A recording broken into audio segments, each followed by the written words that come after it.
चणकापूर धरणात पोहण्यासाठी गेलेला युवक बेपत्ता। धरण सुरक्षेचा प्रश्न पुन्हा ऐरणीवर। आज दिनांक 17 रोजी दुपारी चणकापूर धरण परिसरात फिरण्यासाठी आलेले कळवण संभाजीनगर येथील युवकांमधील धनंजय नितीन महाले हा वय वर्ष 18 राहणार कळवण हा युवक पाण्यात पोहण्यासाठी गेला असता अचानक बेपत्ता झाला असल्याची प्राथमिक माहिती अभोणा पोलिसांकडून देण्यात आली आहे। या घटनेमुळे पुन्हा एकदा धरण परिसर सुरक्षेचा प्रश्न ऐरणीवर आला आहे। उन्हाळी सुट्ट्यांमुळे चणकापूर धरण सापुतारा येथे फिरण्यासाठी पर्यटकांचा ओघ वाढलाय। अशा वेळी जलसंपदा विभागाने आपली चौकीदारी नेमून प्रतिबंधित क्षेत्र निश्चिंत करायला हवे। तसेच सीसीटीव्ही कॅमेरे, जीवरक्षक यांची देखील नेमणूक करायला हवी।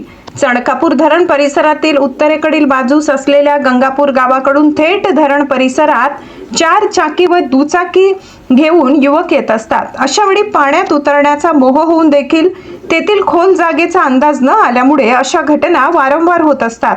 येथे वाळू तस्करी मोठ्या प्रमाणात होत असल्यामुळे मोठमोठी खड्डे परिसरात असल्याची चर्चा आहे। दरम्यान सदर बेपत्ता तरुण दुपारी 3 वाजेपासून शोधण्याचे काम स्थानिक तरुणांकडून करण्यात आले असून परंतु सायंकाळी 7 वाजेपर्यंत युवक आढळून न आल्यामुळे रेस्क्यू टीमच्या माध्यमातून शोध मोहीम सुरू करण्यात आली आहे। गिरणा वार्ता न्यूज मुख्य संपादक चेतन हिरे, कळवण।